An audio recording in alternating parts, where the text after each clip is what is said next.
Aleluia. Senhor nosso Senhor Deus. nosso Deus, amém. Nosso Deus, nosso Pai, Amém. Tu és o nosso Senhor, Amém. o Deus que fez os céus e a terra e tudo que nele há, e fez o Amém. homem à tua imagem e semelhança, para que o homem possa expressar a tua pessoa e que a terra toda se enche da tua glória. Amém. E nesta noite nós viemos na tua presença, nessa comunhão, com o Pai e com o Filho, para receber mais de ti.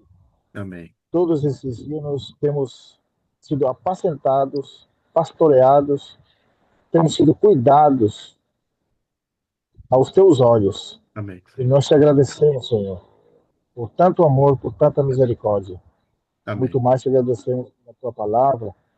E essa palavra que venha nos lavar nesta noite, por completo, Senhor. Amém. Principalmente o nosso coração. E que seja aberto os olhos do nosso coração para ver, perceber, crer e, ao mesmo tempo, entender a tua palavra, Senhor. Amém. Nós te louvamos nessa noite, venha nos esvaziar por completo. Tudo Amém. aquilo que não te pertence esteja fora do nosso coração, fora da nossa consciência, e uma mente renovada, totalmente lavada a nossa consciência com a tua palavra. Essa palavra que seja água viva no nosso interior. Venha, Senhor, nos saciar nessa noite. Fala conosco, Senhor, em nome de Cristo Jesus, teu Filho amado, nosso Senhor. Amém. Amém. Glória a Deus. Deus seja louvado. Então, graças ao Senhor, estamos retomando o nosso estudo do livro do Apocalipse e nós estamos desenvolvendo as coisas que ele viu, né, no tempo passado de João. E na reunião anterior, 2 reuniões já vimos abordando essa questão. Nós concluímos que João, ele tinha um conceito como discípulo de Jesus. E ele conhecia a Jesus e a glória de Deus dentro da perspectiva do primeiro homem, vamos dizer. Ou como aquele que ainda seus olhos estavam fechados. Embora ele era alguém especial, conhecido como o discípulo amado, e tinha certa afinidade com o Senhor, ele não conseguia perceber quem era o Senhor. E dentro daquelas declarações de Filipe, mostra-nos o Pai e nos basta, provavelmente João também tinha essa inquietude, porque não conseguiam ver Jesus quem ele era. Ele era o Cristo, era o Messias, mas longe de imaginar de que quem via a ele estava vendo o Pai. Para eles, como judeus, era muito difícil entender isso. E somente por revelação que viria isso para João. Agora, no livro do Apocalipse, o Senhor se revela como aquele filho do homem celestial, aquele que se passeia no meio dos candeeiros, é descrito do versículo 13 ao 17, de tal maneira que João cai aos pés dele como morto. Mas o Senhor coloca a sua mão direita sobre ele e diz: levanta, não temas. Sou aquele que esteve morto e voltei a viver. Sou o primeiro, sou o último. Sou o princípio e sou o fim. O Senhor revela para João que aquele homem que, naquele tempo, era um homem rodeado de 12 discípulos, era mais que apenas o Messias. Ele era mais do que apenas o Cristo. Ele era o próprio Deus, irmãos. Isso aqui é muito forte, Amém. muito revelador. Muito forte. Que o Senhor possa também, assim como João, foram abertos seus olhos para ver quem é Ele. Porque, irmãos, como que nós sabemos que ele vê a Jesus diferente agora? Por causa do Evangelho. Porque depois que ele tem essa revelação de Jesus Cristo, e ele é fiel a testar a tudo que ele viu e ouviu, e ele escreve Apocalipse e manda para 7 igrejas. Agora o Evangelho de João foge do tradicional. Não apresenta Jesus dentro da genealogia, mostrando, né, que ele vem da linhagem e vem dentro do cumprimento das profecias. Ele, ossadamente, irmãos, começa seu evangelho falando sobre o Verbo, que no princípio estava o Verbo. Olha só, irmãos. Deus seja louvado. Que Amém. Amém. revelação, irmão. Como foram abertos os olhos de João para começar a falar disso, né? Então, aí você vê, irmãos, que maravilhoso, porque agora os olhos de João foram abertos para ver que no princípio era o Verbo. O Verbo estava com Deus e o Verbo Amém. era Deus. Que glorioso, né, irmão? E aí nós vemos que esse Verbo que se fez carne era a luz do mundo. E nele estava a vida. E a vida era a luz do mundo. Então, João, agora ele consegue ver, irmãos, que Jesus Cristo não é somente aquele que podia ressuscitar os mortos. Agora ele pode ver que Jesus é a ressurreição. Agora ele não somente vai descrever daquilo que Jesus falou a respeito da vida. Ele apresenta Amém. Jesus como aquele que é a vida eterna. Puxa, irmãos, que maravilhoso! E nós temos o Evangelho abundantemente falando sobre isso. O livro de João, o Evangelho de João, é riquíssimo para nós. Quanta revelação nós temos recebido, irmãos. Então, graças ao Senhor, porque toda vez que nossos olhos são abertos para vermos a pessoa de Cristo, nós podemos ser deslumbrados em nosso coração para vermos quem Ele é. E assim como João caiu Amém. a seus pés, nós também, irmãos, no coração estamos diante do Senhor com os Amém. joelhos dobrados diante dele, né? Louvado seja o Senhor. Então, hoje nós vamos Amém. prosseguir, amados irmãos, começando com o versículo 1, versículo 20. Se algum irmão lê para mim, por favor. Apocalipse 1, 20.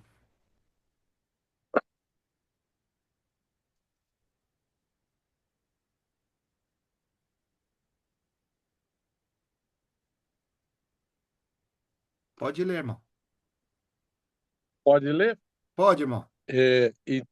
Então, quanto ao mistério das 7 estrelas que viste na minha mão direita e aos 7 candeeiros de ouro, as 7 estrelas são os anjos das 7 igrejas, e os 7 candeeiros são as 7 igrejas. Aleluia. Maravilhoso, irmão. Se nós lembramos que quando ele volta para ver quem falava com ele, né, em versículo 13, ele vem no meio dos candeeiros, um semelhante ao filho do homem, com vestes talares e cingido na altura do peito com uma cinta de ouro. Isso nos lembra da figura do sacerdócio, ou a vestimenta do sumo sacerdote. Aqui nós podemos dizer assim, irmãos, na figura nós estamos vendo aquele sacerdote não segundo a ordem de Arão, mas o sacerdote estabelecido por Deus eternamente segundo a ordem de Melquisedeque, né? Capítulo 8 de Hebreus, se os irmãos lembram, é dito, né, sobre esse sumo sacerdote sentado à destra da majestade nas alturas. Hebreus capítulo 8, versículo 8, versículo 1 e 2. Ora, essencial das coisas que temos dito é que possuímos tal sumo sacerdote que se assentou à destra do trono da majestade nas alturas. Olha, irmão, que maravilhoso! Como ministro, olha só, irmãos, do santuário e do verdadeiro tabernáculo que o Senhor erigiu no homem. Olha só, irmãos. Então, esse homem que João descreve, seu filho do homem, ele está mostrando esse aspecto no meio dos candeeiros. Ele tem uma vestimenta sacerdotal, vamos dizer assim, que representa a esse sumo sacerdote. Por um lado, nós vemos sentado no capítulo 8. Mas, irmãos, embora ele está sentado à destra da majestade, não significa que ele não está no meio dos candeeiros. E não significa, irmãos, que ele não se passeia em meio dos candeeiros. Porque aqui no versículo 13 temos a descrição que está no meio dos candeeiros. Mas quando você vai no versículo 3 do capítulo 2, ele se passeia pelos candeeiros. E nós temos que lembrar de novo esse versículo, capítulo 1 de Apocalipse, versículo 20. Por quê? Porque esse mistério agora, irmãos, as 7 estrelas na mão direita E esses candeeiros não é mais mistério, porque o Senhor vai revelar. Para quem que o Senhor vai revelar isso que ele viu? 7 estrelas na mão direita do Senhor. E os candeeiros de ouro. O que que são esses candeeiros e o que que são essas estrelas? O Senhor vai dizer: esse mistério que viste na minha mão direita e os 7 candeeiros de ouro, 7 estrelas são os anjos das 7 igrejas. E os 7 candeeiros são as 7 igrejas. Então, para nós, agora, pela Escritura, está trazendo uma revelação de que esse sumo sacerdote está no meio das igrejas. Nós precisamos lembrar que as 7 igrejas aqui que é dirigida esse Apocalipse, essa endereço que vai Apocalipse é para 7 igrejas da Ásia Menor. Quando nos localizamos hoje na história, os irmãos devem lembrar que hoje seria a Turquia. Para cima, a parte sul de Israel, como quem vai para a Ásia, ou como quem vai para a Europa. Então, vamos dizer assim, está fora de Jerusalém. As 7 igrejas da Ásia, irmãos, são igrejas gentílicas. Não são igrejas judaicas, né? Como nós podemos descrever a igreja que está em Jerusalém. A igreja que está em Jerusalém, a grande maioria dos que estavam ali, os irmãos que estavam ali, que se converteram ao Senhor, eram de origem, vamos dizer assim, judaica. Né? E nós lembramos que no capítulo 8 de Atos, o que aconteceu depois da morte de Estevão? No capítulo 7, nós vemos a morte de Estevão, e no capítulo 8, vemos a grande perseguição, onde todos os santos que estavam ali em Jerusalém, que tinham todas as coisas em comum. Não entendi, irmão. Só que tá gravando Mas eu assim. tô, mas eu É. tô, só tô falando que quando as igrejas foram esparcidas, Ah, sim, os obrigado. irmãos, Foram esparcidas, né? E por toda a região. Então, podemos dizer assim que essas 7 igrejas estão representando aos crentes gentílicos. Por que que nós estamos falando isso? Porque nós precisamos nos lembrar que João, quando escreve Apocalipse, tem 3 seções. As coisas que nós já falamos agora, as coisas que ele viu no tempo passado, as coisas que é o presente de João, e as coisas que hão de vir depois destas. Então, se nós estamos falando do capítulo 2 agora, vamos começar a falar sobre as igrejas, nós estamos falando que é o presente de João. Agora, o Senhor Jesus já morreu, já ressuscitou, e nessa evangelização que aconteceu, agora tem as igrejas. Essas 7 igrejas não era a totalidade das igrejas, vamos dizer assim, convertidas em todo o mundo. Não, elas estão representando as 7 condições, vamos dizer, situações das igrejas nessa região para descrever como que está a vida espiritual em relação a Deus. E como que as igrejas, o comportamento das igrejas. Mas o mais importante, irmãos, a tudo isso é que nós, quando vamos descrever as igrejas agora, nós continuamos conhecendo o Senhor. Porque o Senhor está se revelando, irmãos. Embora ele vai falar sobre as igrejas, nós precisamos estar atentos a conhecer ao Senhor, porque o Senhor está se dando a conhecer. Agora que descreve essas vestes que o Senhor tem, é interessante, porque ele está ali como um sumo sacerdote para cuidar, vamos dizer assim, não escapa nada dos olhos do Senhor. Essa é a perspectiva agora que nós estamos vendo. Ele se passeia conhecendo a situação de cada igreja. Olha só que impressionante, irmãos. Por isso que quando se fala dos candeeiros, está falando das igrejas. E eu queria começar lendo com os irmãos esse versículo aqui, irmãos. Versículo Filipenses 2,15. Por favor, algum irmão para ler. Filipenses 2,15.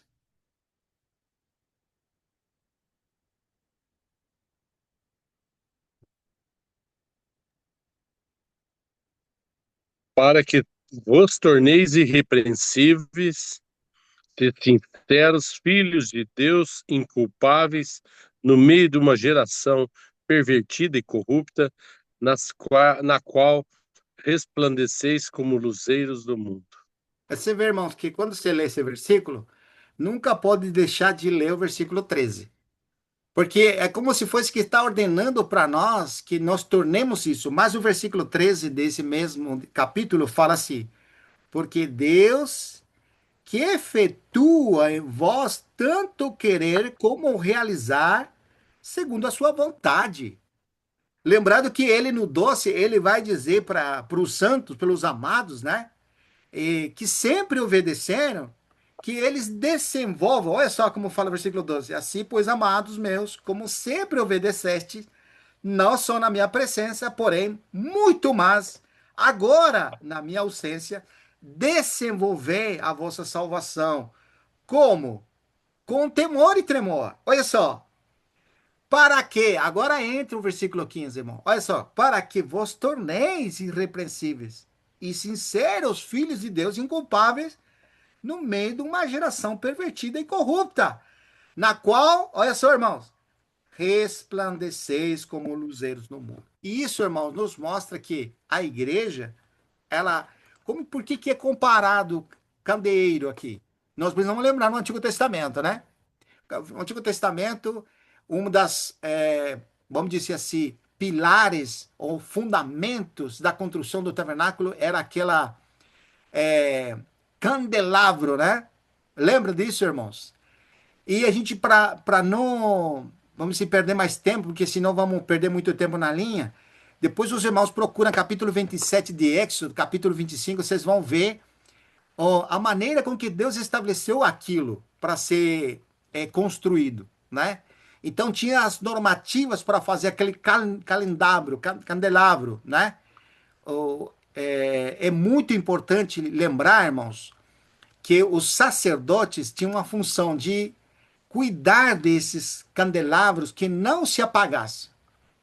Então, no Antigo Testamento, irmãos, vamos dizer, na construção do tabernáculo, isso tinha uma representatividade, uma figura extraordinária da nova aliança, que hoje é representado em Apocalipse capítulo 1, quando fala, versículo 20, que esse candelabro, os candelabros são as igrejas. Mas é interessantíssimo, irmãos, que quando nós trazemos a palavra para nós, está dizendo que nós somos aquele candelabro que iluminamos o mundo. Vós sois a luz do mundo. Essas expressões vêm à tona agora, irmãos, quando nós falamos que a igreja é a figura do candelabro. O candelabro é a figura da igreja. E é interessante ainda mais, irmãos, porque quando a gente começa a desenvolver, tem um versículo aqui que gostaria de lembrar para os irmãos. Capítulo 25, versículo 38. Não precisa ir lá. Diz assim: também lhes farás espevitadeiras de ouro puro e apagadores de ouro puro. Essas espevitadeiras, irmão, era tipo uma forma de tesoura que o sumo sacerdote, quando cuidava desse candelabro, para não se apagar a luz, ele cortava, lembra? Cortava os morrões. Quando eu morava no sítio, antigamente não tinha luz elétrica, nós tínhamos esses candiles, chamavam em espanhol, né? Não sei como que é em português, mas os candiles tinham essa figura do pavio sumergido uma parte no óleo, no azeite, e a outra parte ficava na parte de cima, e você acendia aquilo. Então você. Lamparina. Lamparina, obrigado, irmão. E essa lamparina é interessante, né? O seu irmão já viu alguma vez as lamparinas? Já usei. Então, e interessante, à noite você acendia ele, mas quando chegava tipo meia-noite, 1 da manhã, ele começava a formar uns morrones ou umas, como disse assim, Um borrão. Tipo um isso, borrão. Uma bolinha preta. isso, as bolinhas preta. Então, o que que tinha que fazer? Porque à medida que ia se formando aquelas bolinhas, a luz ia se apagando. Você perdia a intensidade da luz. Então, o que fazia minha mãe ou meu pai? Eles cortavam essas bolinhas pretas e acendia de novo a luz. Essa era a função do sacerdote, irmãos. Então, como que eles, vamos dizer assim, cuidavam para que não se apagasse a luz? Usavam tesouras, né? E esses apagadores, vamos dizer assim, para manter essa luz. E o que está fazendo esse filho do homem, que agora é o sacerdote, o sumo sacerdote, que está cuidando de nós? Irmãos, nós somos a luz deste mundo. Mas se a luz fosse colocada debaixo da mesa, né, debaixo da cama, né, não vai cumprir sua função, como nós temos a capítulo 15 de Mateus, que vai falar sobre a luz, né? Mas o que, que o Senhor está mostrando com isso? Olha só que interessante, nós estamos no primeiro versículo. O segundo aspecto que é muito interessante é quem que são esses anjos, porque aqui na versão, como que fala os irmãos? Vamos ver a versão de vocês, como fala? Apocalipse 1, Apocalipse 2, capítulo 2, versículo 1, né? Ao anjo da igreja em Éfeso escreve. Como que fala a versão de vocês, irmão? Vamos começar no capítulo 2, versículo 1 agora. A igreja que está, ou a igreja em Éfeso, né? Então é escrito assim: o anjo, aqui fala na minha versão, ao anjo da igreja em Éfeso escreve, dois pontos. Estas coisas diz aquele que conserva na mão direita as 7 estrelas e que anda no meio dos 7 candeeiros de ouro. Olha só, aqui menciona, irmão, ao anjo da igreja em Éfeso. Como fala a versão de vocês ali, irmão? É, a revista Almeida fala mais ou menos isso mesmo. Ao Da... anjo da igreja em Éfeso escreve: Sim, essas coisas diz aquele que conserva na mão direita 7 estrelas e que anda no meio dos 7 candeeiros de ouro. isso. E a King James você tem ali, não? Eu Aqui James tenho, está lá em cima, está lá em Ah, cima. tá bom, tá bom. eu tenho outra tradução aqui. Sim. Fala assim: ao anjo da igreja de Éfeso, Hum. escreva o seguinte: esta é a mensagem daquele que está segurando as 7 estrelas na mão direita e que anda no meio dos 7 candelabros de ouro. Olha só, irmão. Como fica um pouco mais forte agora, né? Mas Isso. vamos dizer assim, aqui anjo, a palavra anjo significa mensageiro, né?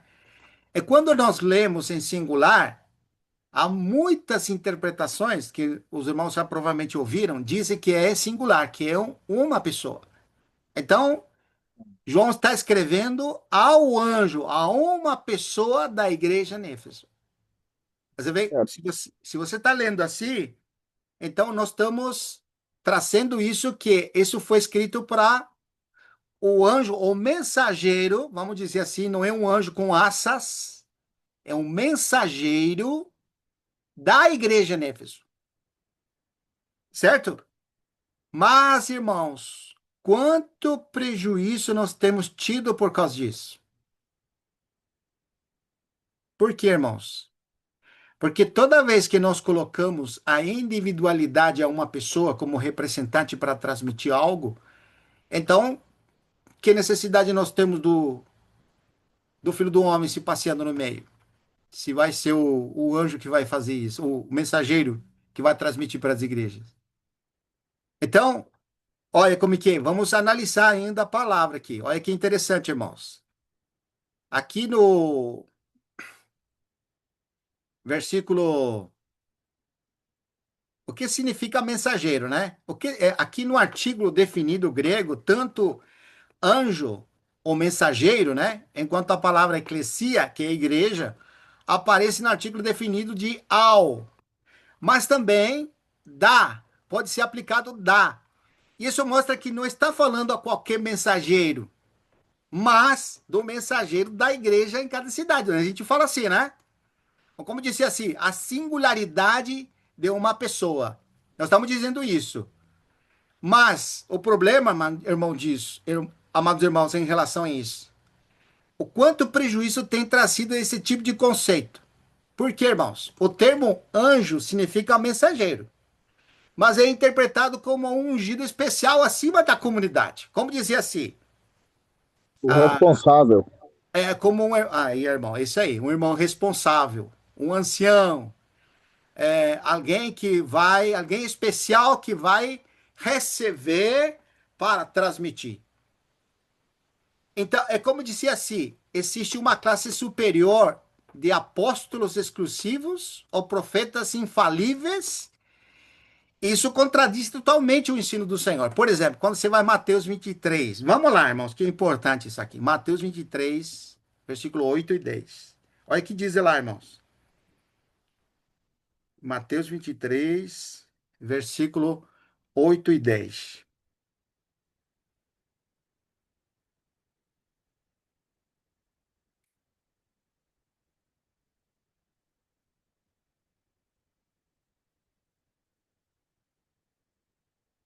Vós, porém, não sereis chamados mestres. Pode ler, irmão. Vós, todavia, não sereis tratados de rabis, pois um só é o vosso mestre, e vós todos sois irmãos. E a ninguém sobre a terra tratai de vosso pai, porquanto só um é o vosso pai, aquele que está nos céus. Também não sereis chamados de líderes, pois um só é o vosso líder, ó Cristo. Isso. Amém. Aqui fala não sereis chamados de guias, viu? Guias, como dizia assim, você é o guia da Grey, você é o guia da igreja, você é o mensageiro da igreja, entendeu? Esse é o sentido. Agora, Efésios 1, 22 e 23, o que que nos diz, irmão? Em contrapartida, o que que está falando Efésios, capítulo 1, versículo 23, 22 e 23? Aqui está falando de Jesus Cristo. Ele está acima, podemos ler do 19. O qual a suprema grandeza de seu poder, para com os que cremos, segundo a eficácia da força de seu poder, o qual exerceu ele em Cristo, ressuscitando dentre os mortos e fazendo-o sentar à sua direita nos lugares celestiais, acima de todo principado e potestade e poder e domínio e de todo nome que se possa referir, não só no presente século, mas também no vindouro. E pôs todas as coisas debaixo de seus pés, e para ser a cabeça sobre todas as coisas, a deu a igreja. Então, embora a igreja, vamos dizer assim, que é o corpo de Cristo, quem que é a cabeça da igreja? É Cristo. Aqui está mostrando aí esse princípio, irmãos. Então, o que que nós estamos querendo trazer com isso? Que quando nós definimos esse mensageiro como pessoa individual, nós estamos perdendo o foco central do que significa mensageiro. Mensageiro é a função da igreja. A igreja, como candeleiro, vamos dizer, o candeleiro dela é o que ela é propriamente. Ela não tem luz própria. Ela expressa a luz. Ela comporta a luz. Vamos dar um exemplo da lua, né? Quando você vê a lua em seu esplendor brilhante, você pode falar que aquela lua tem luz própria? Não tem, não. Ela está refletindo a luz do sol. Ela não tem luz, mas ela está refletindo. Isso que é a igreja. A igreja em si mesma não tem luz. E que versículo nos faz lembrar isso, irmãos? Evangelho de João. Os irmãos lembram, capítulo 1. Quando fala de João Batista, ele disse que este veio como testemunha, versículo 7. João, capítulo 1, versículo 7. Falando de João, João Batista. Este veio como testemunha para testificar-se a respeito da luz, a fim de que todos viram a crer por intermédio dele. Ó, versículo 8 diz mais claro ainda. Ele não era. Não era o quê, irmãos? A luz. Mas veio para testificar da luz. Você está vendo, irmãos? Então, a igreja, o candeleiro, candelabro, ela não tem Não é a luz. luz. Ele reflete a luz. Ela não é a luz. Ela não é a Ela luz. tem, ela tem a luz e reflete a luz que ele recebeu. Isso. Agora, mensageiro, para deixar claro, mensageiro não é uma pessoa, é a função da igreja. Nós fomos chamados para testemunhar desse amor. Fomos chamados para testificar, não somente com nossas palavras, mas para que Deus seja manifestado em nós. Esse é o testemunho que nós damos da fé que nós falamos. Então, mensageiro, a igreja, imagina, irmãos, se ela não reflete a luz, se ela não dá testemunho da vida, porque João é um exemplo claro. Ele não era a vida, mas ele estava dando testemunho da vida. Ele não era a luz, mas falava da luz. Olha só que impressionante. O exemplo que dá de João Batista a respeito de Cristo como aquele que preparou o caminho é muito significativo. Porque nós e nós mesmos, nós estamos falando, irmãos, que mensageiro é a função. E candeeiro, vamos dizer, é o que nós somos quando estamos nele. Então, dito isto, agora fica mais claro, nós podemos avançar, né, irmãos? E é interessante como que as pessoas veem hoje o prejuízo de nós enxergarmos essa, vamos dizer assim, manipulação que se faz hoje, né? Quando a gente dá uma dependência cega aos líderes e fica um vexame espiritual. Por quê, irmãos? Porque começam as pessoas a olhar para homens. E a igreja gira em torno de personalidade, de pessoas. E atribui a ser mensageiro especial, ou seja, como uma pessoa especial que tem autoridade absoluta. E isso abre uma porta para abusos espirituais, né? Essa expressão gostei demais. Exploração financeira, idolatria velada, divisões no corpo. Cada líder cria um império. E sua marca da igreja, né? O corpo de Cristo que deveria ser um só, um candelabro coletivo, e passa a ser de pessoas individuais, conforme a cada um entende nas Escrituras. Então, irmãos, como é importante nós vermos que quando você está referindo a expressão ao anjo da igreja, a igreja Néfeso, que é o candelabro, não está falando da individualidade de uma pessoa, mas está falando da função da igreja como mensageiro. Deus seja louvado. Então, prosseguindo aqui, irmãos, vamos avançando um pouquinho mais. Aqui, por exemplo, no versículo, nós já lemos Filipenses 2,15, né? Apocalipse 1,13 já apresentamos. Mas aqui é interessante, né? Voltando no versículo 1. Ao mensageiro da igreja em Éfeso escreve: Isto disse aquele que tem na sua destra as 7 estrelas e que anda no meio dos 7 candeeiros. Nós abordamos de uma maneira muito forte, por exemplo, a autoridade do Senhor, né?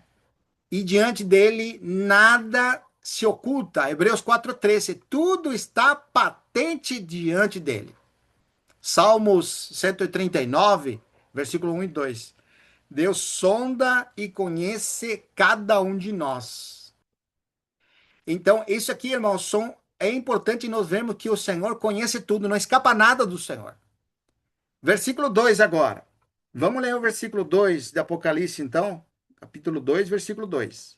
Conheço as tuas obras, tanto o teu labor como a tua perseverança, que não pode suportar homens maus, e que puseste à prova os que a si mesmos se declaram apóstolos, e não são, e os achaste mentirosos. Isso, irmãos, mostra o início da igreja em Éfeso. Podemos, então, começar nossa leitura no capítulo 18 de Atos, por favor? Vamos ver o início da igreja em Éfeso. Olha que interessante, irmãos. Isso aqui é muito glorioso, né? Aqui nós vemos que a primeira vez que Paulo vem para a cidade de Éfeso, né? Encontra uma situação que nós precisamos lembrar da história, né? Era uma cidade muito pagã. E você tinha todo tipo de idolatria. Até tinha um templo para Diana, né? Uma diosa lá dos gregos, né? Então, aqui na leitura, você vai ver no capítulo 19. Pode falar, irmão. Deusa, não é diosa. É Deusa. deusa.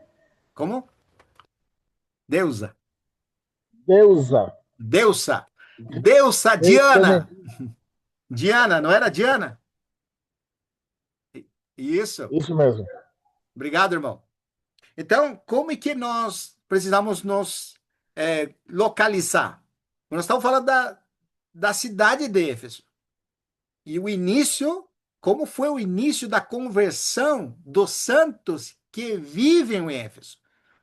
Porque quando nós falamos da igreja em Éfeso, nós estamos falando de uma cidade, mas que os santos moram naquela cidade.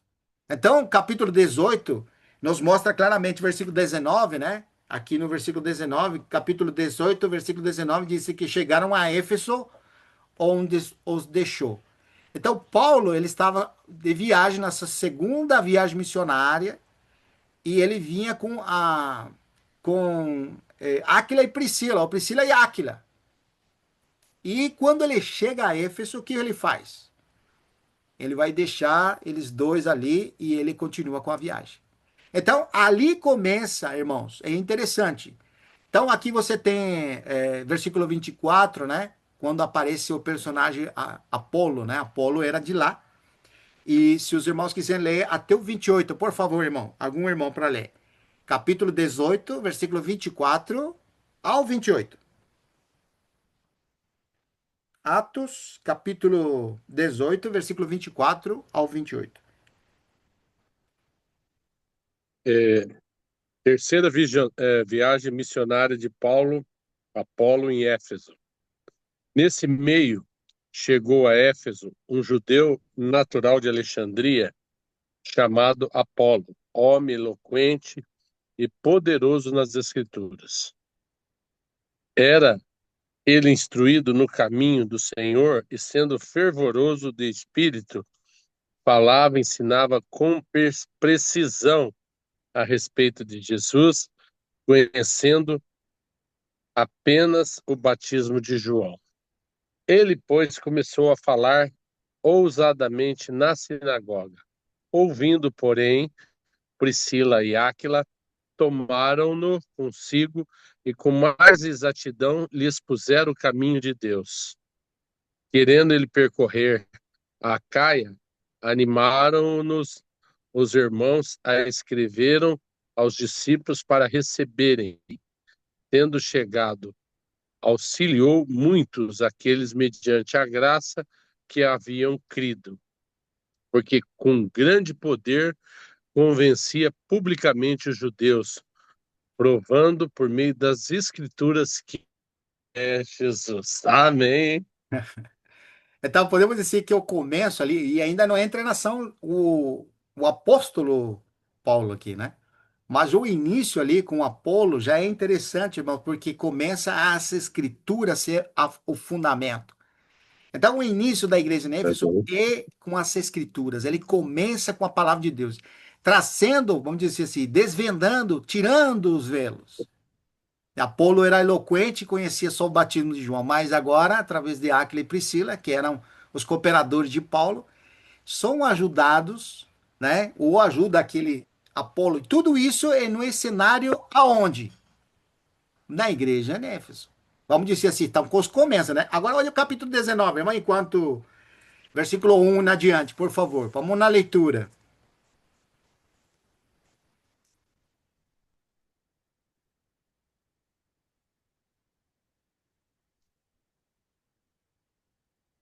Dezenove um.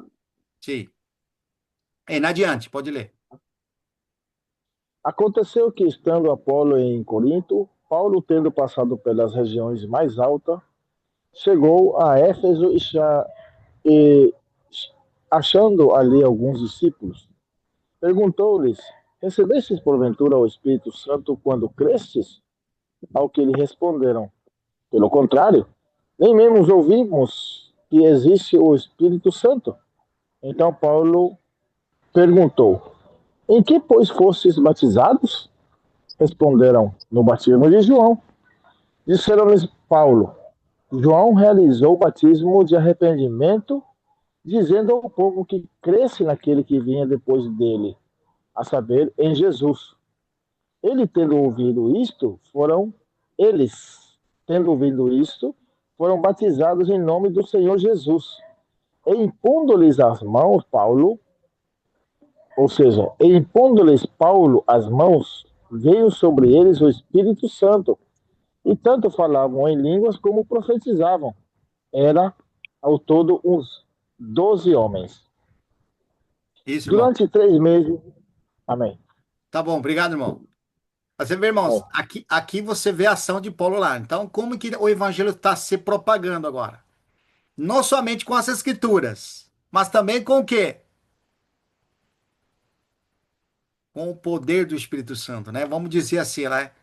Agora, aqui você vê essas pessoas, 12, um número interessante de discípulos de João Batista, que agora eles passam a receber o Espírito Santo e dão testemunho de que essas pessoas foram batizadas com o Espírito Santo, pelo dom de falar em línguas. Mas olha o versículo 10, irmão, por favor.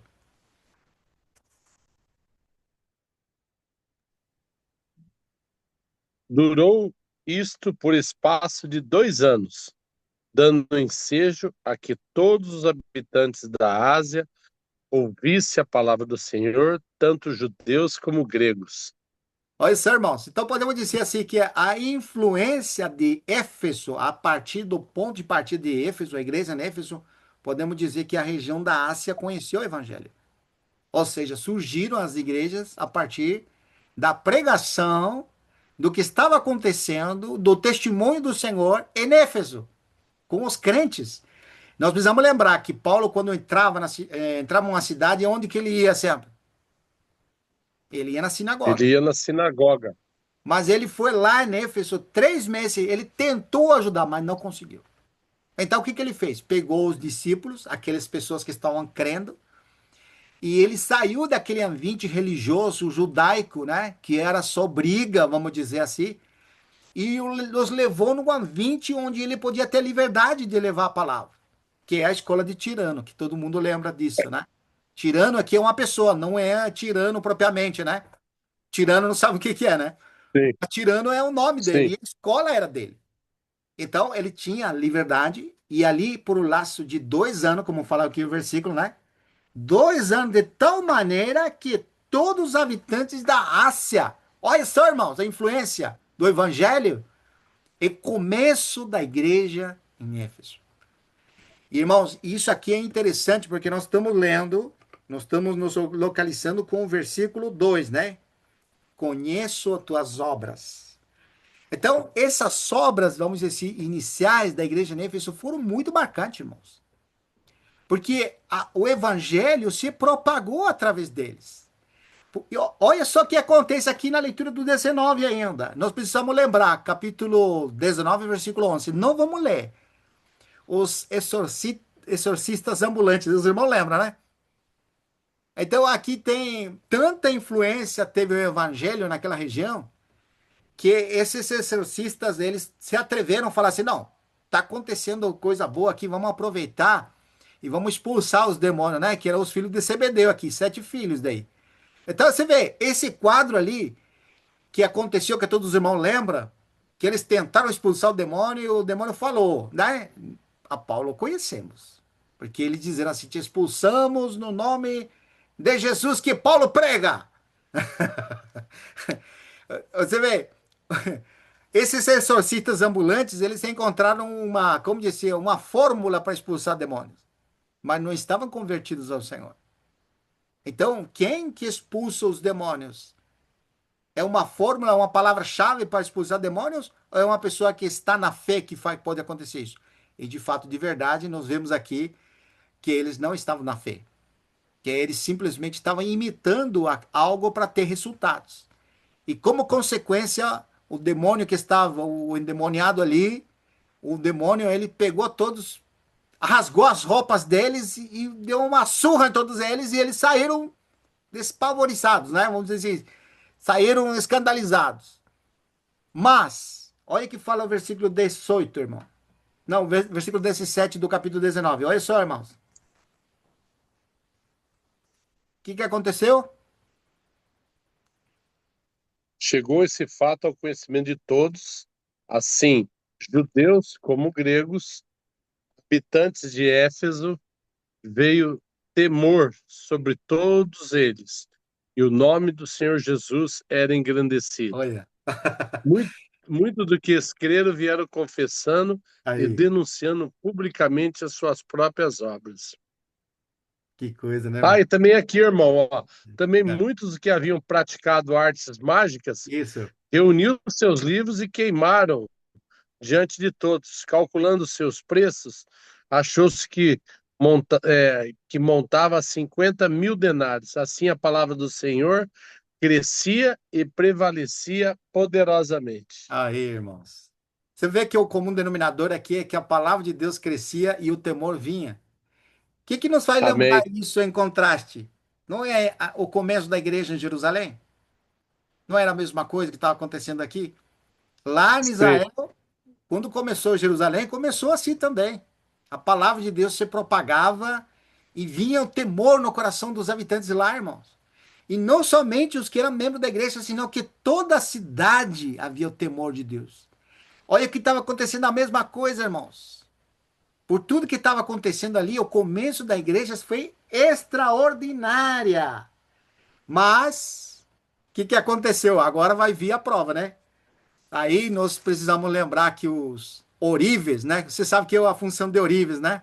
Porque lá era uma terra de muita idolatria e os ourives faziam da prata, faziam imagem, né? Principalmente para cultuar aquela deusa lá famosa, né? Que era a terceira maravilha naquela época. Imagina o que foi aquele templo. É. Então, Artemisia, que é aquela deusa Diana, deusa Diana, né? Então você vê como que é interessante, irmãos, isso aqui. Porque ali o evangelho, quando ele começa a avançar, começa a crescer o evangelho e começa a acontecer coisas na tua cidade, na tua família, irmãos. Você acha que as coisas vão ficar assim do mesmo jeito? O que seus irmãos acham? Não. Aqui, irmãos, nós vemos o que aconteceu, né? Aqui vemos a situação desse tumulto que se levantou por causa do que estava acontecendo ali e esses homens estavam perdendo o negócio, né? Os irmãos lembram onde que está essa expressão aqui? Na igreja de Éfeso? Eu acho que é no capítulo 19 mesmo, né? É, você está falando, pois, um ourives chamado Demétrio, Isso que aí, fazia de versículo 23. pratas e nistas de Isso. Diana, Aham. e que dava muito lucro aos artífices, convocando-os juntamente com outros da mesma profissão, disseram: Senhores, sabeis que sabeis que desse ofício vem a nossa prosperidade. Estais vendo e ouvindo que não só em Éfeso, mas em quase toda a Ásia, este Paulo tem persuadido e descaminhado muita gente. Olha, olha que coisa. Impressionante, né? Afirmando não serem deuses os que são feitos por mãos humanas. Não somente há o perigo de a nossa profissão cair em descrédito, como também o de próprio templo da grande deusa Diana ser estimado em nada e ser mesmo destruída a majestade daquele que toda a Ásia e o mundo adoram. Olha que situação, Que que situação. contexto, hein, irmão? Ouvindo isso, encheram-se de furor e clamavam: grande é a Diana dos Efésios. É. Foi a cidade tomada de confusão e todas a um se arremeteram para o teatro, arrebatando os macedônios Gaio, Aristarco e companheiros de Paulo, querendo esse apresentar ao povo, não lhe permitindo os discípulos. Também as iarcas, que eram amigos de Paulo, mandaram rogar-lhes que não se arriscasse indo ao teatro. Pois, gritavam de uma forma, ou outros de outra, porque a assembleia caíra em confusão, e na sua maior parte nem sabia por que o motivo estavam reunidos. Então tiraram Alexandre dentre a multidão, impelindo os judeus para a frente, Estes, acenando com a mão, queriam falar ao povo. Quando, porém, reconheceram que ele era judeu, todos a uma voz gritaram por espaço de quase 2 horas: Grande a Diana dos Efésios!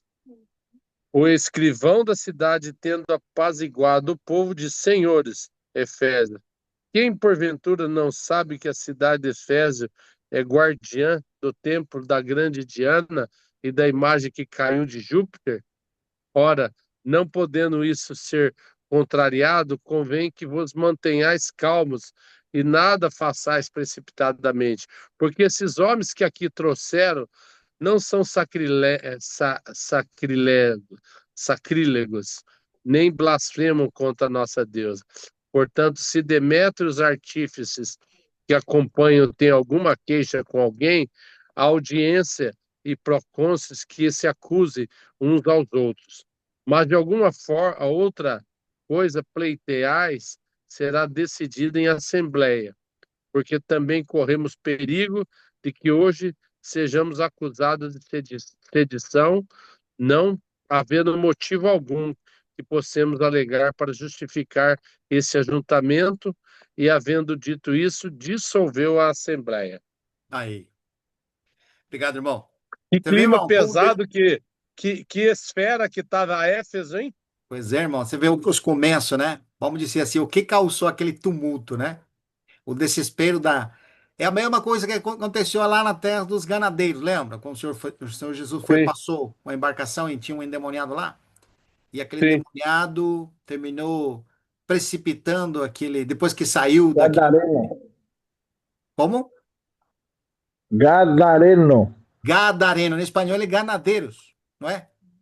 Ou não? Não, Gadareno. Gadareno Gadareno. mesmo. Gadareno. Obrigado. Gadareno. Gadarenos. Os gadarenos. Isso. Então, esse aí, irmão, esse aí. Bom, esse lugar ali, o que que fizeram? Nós lembramos. Ali, depois que esse demônio foi nos porcos, né? Que eram como 2.000 porcos Caiu que nas manadas. precipitaram no mar e morreram ali. Deu prejuízo para aquela terra. O que que fizeram com o Senhor? Pediram para que fosse embora. Não foi assim? Estava dando Sim, prejuízo. Porque aí você vê o prejuízo. Todos esses porcos morreram lá. Aqui também. Os ourives ali que faziam aquelas imagens, que faziam aquela escultura ali com prata para que adorassem aquilo, não estavam tendo mais lucro. Porque estavam se convertendo ao Senhor. Olha só esse quadro, irmãos.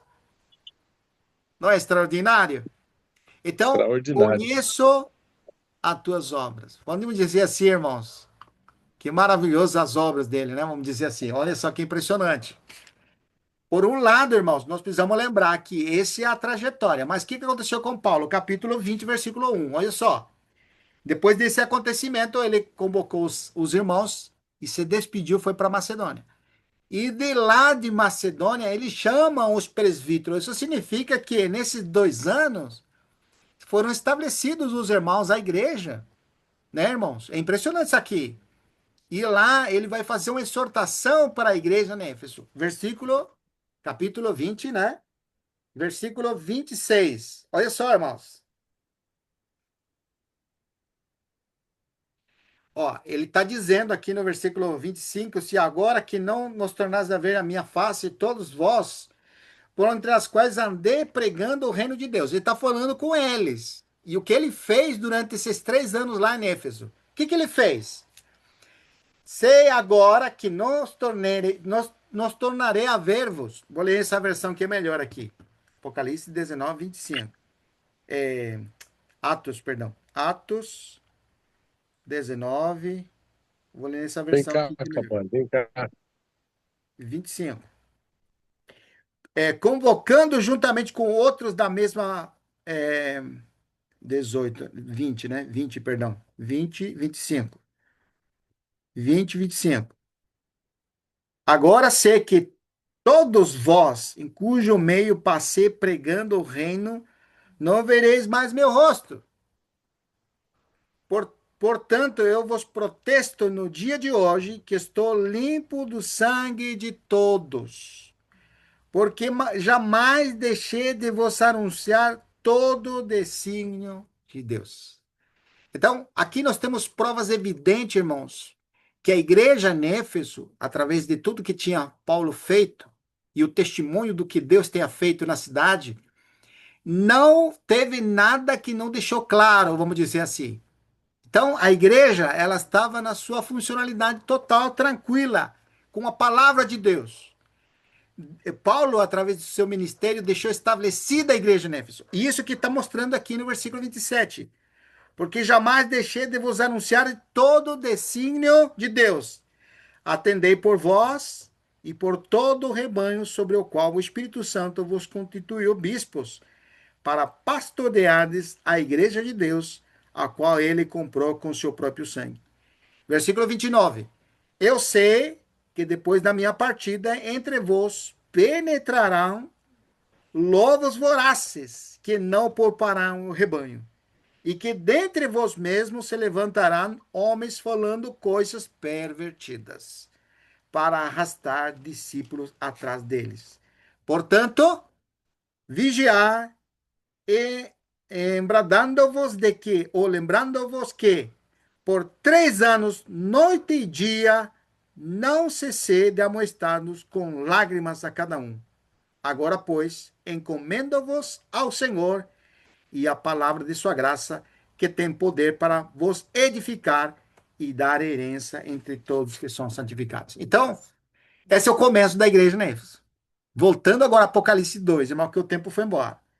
Apocalipse capítulo 2, versículo 2. Olha que impressionante, irmãos. Como que é o desdobramento agora? Capítulo 2, versículo 2. Esse aqui agora é João falando com a igreja. Vamos dizer assim. Ele está escrevendo e enviando para 7 igrejas. Essa carta é para 7 igrejas. E agora ele vai dizer, versículo 2: Conheço as tuas obras, tanto tua lavor, como tua perseverança, que não pode suportar homens maus, e que puseste à prova os que a si mesmos se declaram apóstolos, e não são, e os achaste mentirosos. E tendes perseverança, suportaste provas por causa do meu nome, e não te deixaste esmorecer. Olha que qualificações agora é ressaltada por esse ministério inicial do apóstolo Paulo. Vamos dizer assim, o que o apóstolo fez no trabalho ministerial foi adequado ao ponto de eles ter esse testemunho, irmãos. É impressionante isso aqui. Vamos dizer assim, até um versículo ali em 1 de João, capítulo 4, versículo 1, diz: provai os espíritos.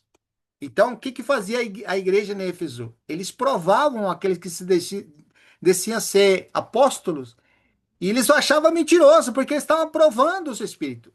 Ou como eram os verianos no capítulo 17, quando alguém falava, ou quando Paulo falava, o que eles faziam, os verianos? Examinavam as escrituras se aquilo que eles estavam falando estava de acordo com as escrituras. Vamos dizer assim, olha só as qualificações da igreja em Éfeso, as obras que gerou esse ministério, vamos dizer assim, de edificação que Paulo fez durante esses 3 anos e meio, ou esses 3 anos.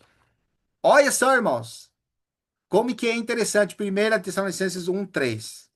A obra da fé, o lavor do amor e perseverança que eles tinham, né?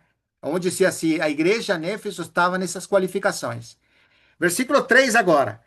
E tendes perseverança e suportaste provas por causa do meu nome, e não desfaleceste. Vamos dizer, Éfeso, diante daquela situação que aconteceu com eles, vocês viram, irmãos, como foram perseguidos, ele suportou, por amor ao nome de Cristo, né?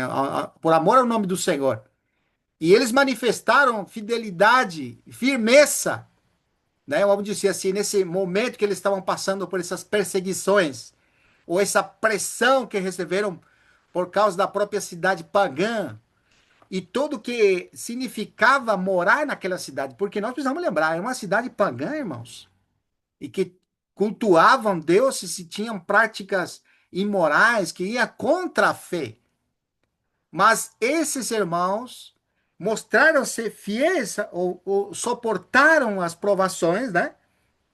Por causa do nome do Senhor. Isso, irmão, vamos dizer, vamos ter que ressaltar essas qualificação da igreja de Éfeso. Perseverar até o fim. Que qualificação tão importante, irmão, nós temos hoje? Vamos dizer assim, são aqueles que estão perseverando diante da situação que se mostram fiéis. Segunda de Timóteo, capítulo 2, versículo 12, diz que se perseveramos, com ele reinaremos. Olha só que qualificação interessante e importante que está retrita aqui, irmãos. Eles suportavam provas por causa do nome do Senhor, e não se deixavam desanimar, ou não desistiam da fé, vamos dizer assim, né? Esmorecer, essa expressão é um pouquinho, vamos dizer assim, não ficavam com os braços caídos, né? Sem forças, saltos, não. Eles ficavam firmes. Mas o versículo 4, irmãos, é o nosso foco agora para nós desenvolvermos. Tenho, porém, contra ti que abandonaste teu primeiro amor. Agora, irmãos, a exortação, aquele que todo o vê, aquele que conhece o coração e que não há criatura que não seja manifestada diante dele, agora o Senhor vai mostrar algo contra eles. Algo que talvez eles não estão vendo. Porque normalmente, irmãos, e essa é a nossa experiência, podemos ver, se não fosse a palavra de Deus que vem até nós não conseguiríamos enxergar nossa situação. Foi por meio da palavra de Deus, irmãos, que nós conseguimos ver que somos pecadores e que estamos longe de Deus e que éramos inimigos de Deus. Foi pela palavra, irmãos. Ela veio para nós como luz e trouxe em evidência que nós estamos indo para o lago de fogo. Nós estamos debaixo da condenação. E ali também, diante da palavra, fica em evidente o grande amor de Deus em Cristo, dele ter morrido por aqueles que são pecadores. E agora nós abraçamos a fé por causa disso. Mas como que também, irmãos, agora que nós estamos vivendo essa vida de igreja, ou de candelabro, como que é nossa percepção? Nós precisamos, diante da palavra, ser iluminados. Isso que está falando através dessa carta, ou desse livro tão maravilhoso, cheio de luz, para mostrar à igreja, às igrejas, porque embora a igreja em Éfeso é singular, quando termina essa abordagem da igreja em Éfeso, ele diz em plural. Quem tem ouvidos, ouça o que o Espírito diz às igrejas, não é a igreja singular, às igrejas. Então, através da situação da igreja em Éfeso, o que ela está vivendo, o que ela vivenciou e o que ela está, vamos dizer, ignorando espiritualmente, também o Senhor quer falar conosco, porque sempre foi assim. O Senhor usa circunstâncias, usa situações para falar no seu coração, como nesse caso a igreja em Éfeso. Está mostrando algo que é muito fino perceber. Por quê? Porque diante das qualificações que nós estamos vendo da igreja em Éfeso, como que nós podemos atribuir alguma coisa negativa para essa igreja? Olha só, irmãos. Como é que nós podemos dizer que essa igreja é diligente em relação às escrituras? Olha, impressionante, irmãos, porque ela tem uma afinidade com as escrituras ao ponto dela discernir aqueles que se dizem ser apóstolos e não são. Como que ela consegue discernir? É pelas escrituras. Então, coloca como, vamos dizer assim, um estandarte da igreja em Éfeso, que eles são aplicados nas escrituras. E uma qualificação muito importante. Mas que disse o Senhor lá, capítulo 5, versículo 37 de João? Examinais as escrituras, porque julgais que nelas tem a vida eterna. Contudo, não quereis vir a mim para recebê-la. Quer dizer, nós estamos diante de um posicionamento positivo da igreja. Por quê? Porque no versículo 4, no versículo 3, diz que tem perseverança, suporta provas. E o versículo 2 diz que coloca à prova aqueles que se dizem ser apóstolos e não são, e rejeita homens maus. Ela tem perseverança, irmãos. Olha só que a qualificação. Vamos dizer assim hoje, irmãos, quando nós vemos pessoas aplicadas nas escrituras, como é deleitoso para nós, pessoas que estão, né, celosos da lei, celosos da doutrina de Cristo. Como fala aqui, primeira de Timóteo, olha só, irmãos, 1 Timóteo capítulo 1, versículo 3. O que que diz? Paulo aqui falando com seu filho espiritual, Timóteo. E ele diz assim, versículo 3, quem lê, irmão? 1 Timóteo, capítulo 1, Quando, versículo 3. quando eu estava de viagem rumo da Macedônia, te roguei permanecesses ainda em Éfeso para admoestares a certas pessoas a fim de que não ensinem outra doutrina. Aí. Obrigado, irmão. E aqui, irmãos, é interessante, porque aqui fica mais claro ainda como que eles estavam afinados com a sã doutrina. Isso, irmãos, é muito singular, vamos dizer assim, da igreja em Éfeso, né? Elas tinham a sã doutrina.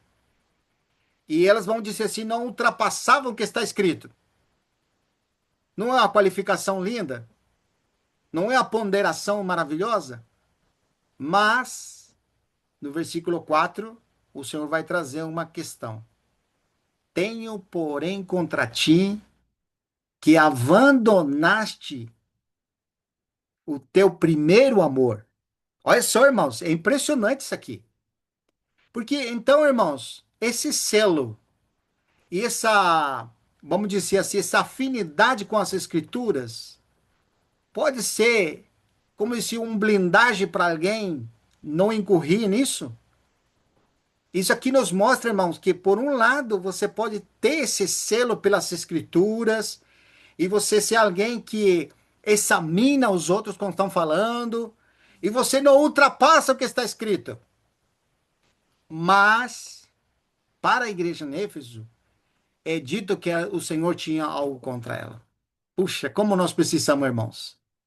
Porque às vezes nós colocamos nossa vida espiritual como patamar superior, é ser pessoas que estão, vamos dizer assim, familiarizadas com as escrituras. Eu falo por mim, que conhecem essa doutrina, que não ultrapassam o que está escrito, mas como eu preciso nessa noite ser que o Senhor mostre meu coração, irmãos.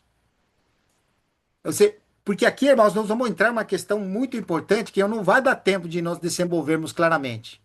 Mas eu queria deixar essa reflexão, mas na próxima reunião nós vamos fazer o fechamento dessa abordagem de uma maneira muito mais forte.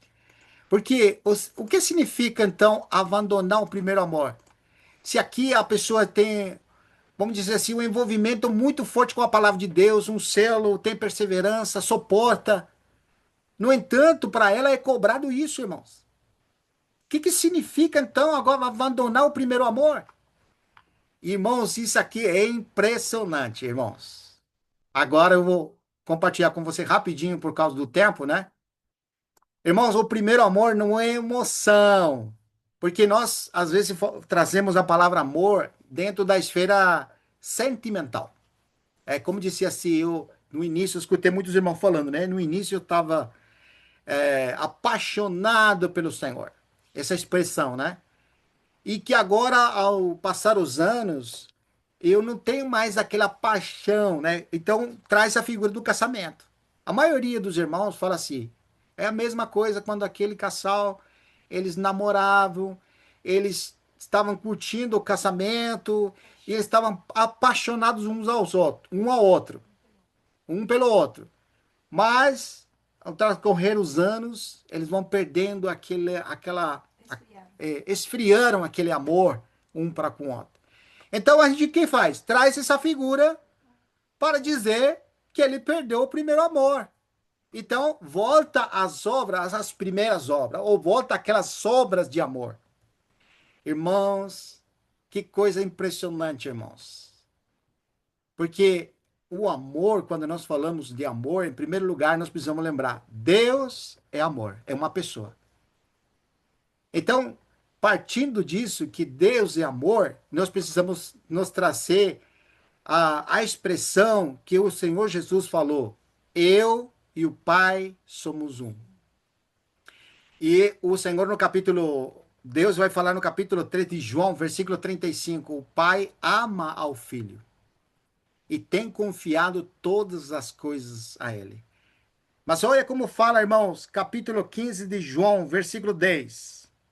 Capítulo 15, versículo 10 de João. Olha o que disse.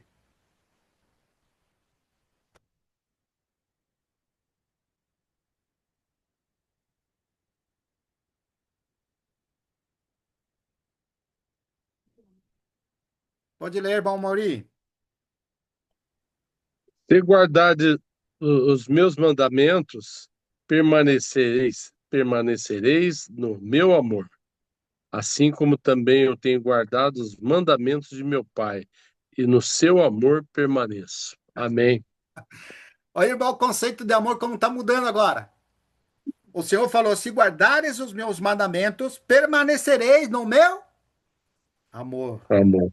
Assim como eu, olha só, irmãos, eu tenho guardado os mandamentos do meu Pai e no seu amor permaneço. Esse, irmãos, é a definição de amar, ou vamos dizer assim, a esse amor que se está referindo que eles perderam. Não é sentimentos. Capítulo 9, versículo 13 de Romanos, nós temos uma expressão que diz que amou a Jacó e aborreceu Esaú. Os irmãos lembram? Mas quando você vai na palavra etimológica ali, amor não é sentimental, irmão. E ódio, odio a Esaú, não é sentimental. Não é ódio como nós sentimos. Eu tenho ódio, eu tenho amor. O aborrecer, não, não é esse o sentido, irmãos. Quando nós lemos o capítulo 9 e que é importante a leitura, você entende que se está referindo ao plano que Deus estabeleceu na pessoa de Jacó. E não foi estabelecido o seu plano na pessoa de Saul. Embora nós, quando lemos Esaú, a personalidade dele, vamos dizer assim, fora do comum, uma pessoa que aborreceu, vamos dizer assim, a primogenitura e trocou por um prato de lentilha, não é, vamos dizer assim, o motivo porque ele está sendo odiado aqui, o aborrecido. Porque o plano de Deus não foi na pessoa de Saul para que através de Saul viesse a descendência que o dia viria o Cristo. Foi na pessoa de Jacó. Então, agora, amor dá outra conotação. Amor ali, irmãos, é aquilo que Deus determinou para seu plano em alguém. Então, como trazer a pessoa de Cristo agora, irmãos? Deus amou a seu filho, certo? Capítulo 3 de João, versículo 35. O pai ama o filho. Olha só como que é impressionante. Como mudou agora a expressão. Amor ali é sentimento? Não é, irmãos. O pai ama o filho e confiou todas as coisas nas suas mãos. O que que é isso, irmãos? Deus estabeleceu em Cristo sua vontade. E ali, irmãos, nos lembramos Jesus, quando estava no Monte Getsemani, ali, orando, e ele estava com uma grande agonia, ele clama ao Pai e disse: se é possível, passa de mim esse cálice. Mas antes, não seja como eu quero, mas seja feita a tua vontade. Você está vendo, irmãos? Essa declaração está dizendo: eu te amo, Senhor. Quando nós falamos para o Senhor, e isso eu vou trazer para mim, irmãos, eu te amo, Senhor, não é sentimental, irmãos. Embora eu coloque a minha emoção, eu não está errado você ouvir uma música, um hino e se emocionar e chorar, não tem nada de errado. Mas quando nós lidamos com essa escritura, irmão, não está falando de sentimento, está falando de uma forte resolução, como tinha Jesus, de ir para Jerusalém. E disse a expressão bíblica, ele tinha um semblante resoluto de ir para Jerusalém. Por quê? Porque em Jerusalém ele ia cumprir o plano de Deus, que ele ia ser morto lá. Estava resoluto que o que ele queria é fazer a vontade de Deus. Então, agora nós definimos. Eu termino aqui, vou terminar porque já passou o horário, mas eu queria falar de novo, irmãos. Versículo 4 de Apocalipse, capítulo 2, versículo 4. De novo. Tenho, porém, contra ti que abandonaste teu primeiro amor. Lembra-te, pois, de onde caíste.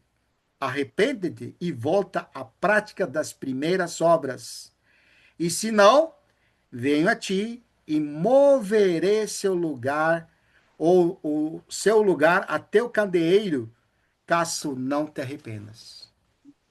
Irmão, você vê como que é impressionante isso aqui. Como fica claro, irmãos, que a função da igreja, quando é mencionado que tem na sua mão direita as estrelas, e ele se passeia no meio dos candeeiros, né? Se passeia no meio, e ele está com aquela tesoura, né?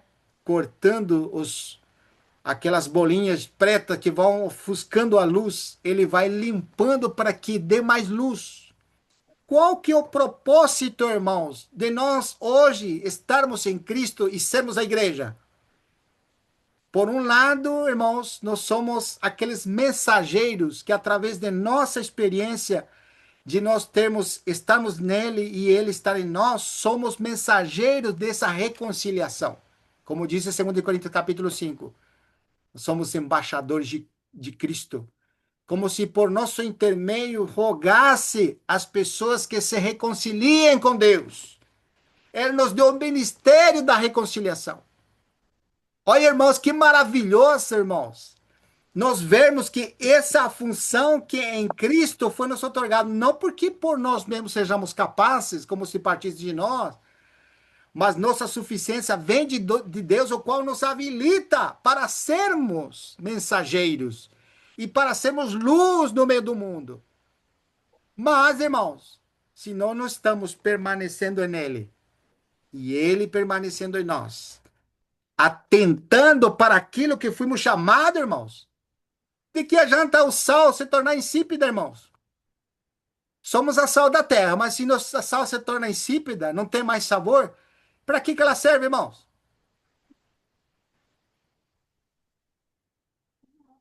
Para Para ser ser pisada. lançado fora.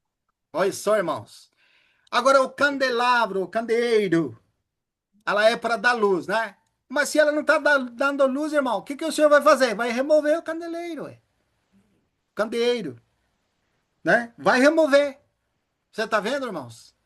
Por isso que a exortação é maravilhosa, irmãos. Nós fomos chamados para estar nele e ele em nós. Isso chama-se fé. Estar unido a ele. Não adianta, irmãos, dizer que esse primeiro amor é aquele propósito pela qual nós fazemos as coisas. Não, irmãos. Não é um propósito de que Deus seja, vamos dizer assim, magnificado somente. Principal propósito é que Deus seja manifestado em nós, irmãos. Assim, irmãos, como o Senhor Jesus estava unido ao Pai e o Pai fazia as suas obras, é assim que nós estamos no seu amor, irmãos. Esse primeiro, que é melhor, vamos dizer assim, não é primeiro, é o único amor, vamos dizer assim, que é nossa união com Ele, aonde Deus se manifesta. Então, perder o primeiro amor aqui é muito mais que sentimentos. E eu gostaria de parar por aqui, irmãos, mas não tem como fechar a igreja nessa reunião. É muito, ainda falta a conclusão, nós temos que desenvolver mais. Mas é bom nós poder, até aqui, refletir tudo que foi apresentado e nós poder desdobrar mais ainda juntos, irmãos. Então, eu paro por aqui e deixo para os irmãos continuar. Tá bom, amados irmãos? Amém, irmão.